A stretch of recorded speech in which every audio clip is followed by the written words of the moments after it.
Hello, my name is William Kniff, and today we'll be testing how long it takes for a pendulum to complete one full period, which is here and back.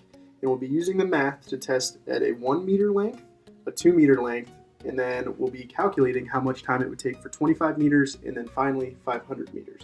Today I'm using a 3D printed pendulum that weighs 9 grams. And we are going to ignore air resistance because it's not needed, and honestly the mass of the pendulum is not needed because all that is required is gravity and the distance of the string you are using.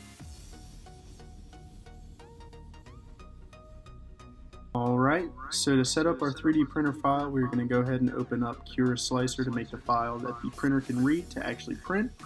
So what we'll do is we'll go ahead and here, grab our file and drag and drop it into here. Now it's going to come in really small at only 4 millimeters tall. We're going to go ahead and change that and make it 47 millimeters just to make it a usable size and something we can actually tie onto some fishing string.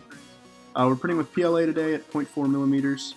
Our height of each layer is going to be 0.2 millimeters, and we got that on a 20% infill, and we're going to go ahead and turn adhesion on so it sticks to the bed a little bit better.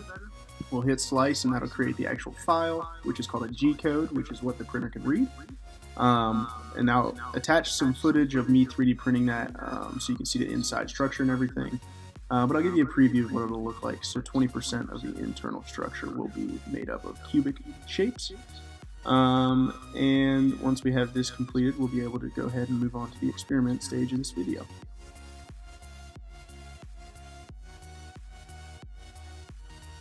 Now, to set up the experiment, I'll be using electrical tape to secure the fishing string to the ceiling with the pendulum bob hanging from it to go ahead and test our experiment. Here I have the pendulum on 1 meter of fishing string, and I'm going to time it with my phone to see how long it takes it to complete one period to go all the way over there and all the way back. 2.17 seconds.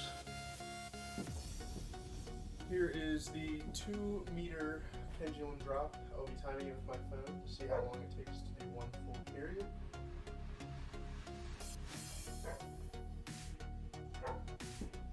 And we got a time of 3.13 seconds.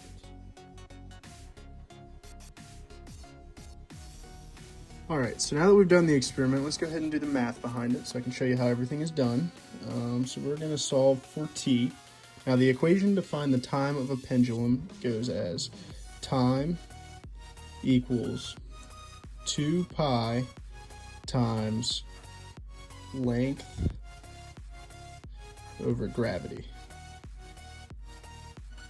So for our first test, t is going to equal 2 pi times 1 over 9.81, which is our constant for gravity. That's meters per second, and this is in meters. And when we go ahead and calculate that out, we get a time of 2.0 seconds. Now this is pretty close to what we got in the video. We got 2.17. It's not exact, and that's probably human error.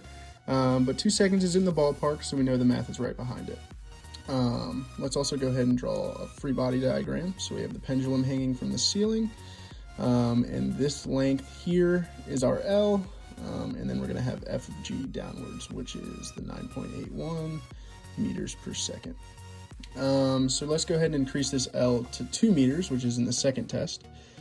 So T is going to equal 2 pi over 2 divided by 9.81, which if we go ahead and do the math on that, brings it out to 2.84 seconds.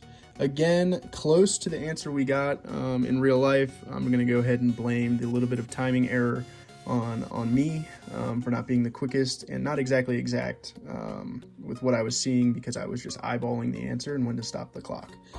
Now we can go ahead and do our extraneous answers. So I told you guys I was going to do the 25 meter. Let's go ahead and do that. 2 pi times 25 over 9.81 is going to give us 10.03 seconds. If we go ahead and do our 500 meter test, let's see what that comes out to. We'll go ahead and give us an answer of 44.86 seconds.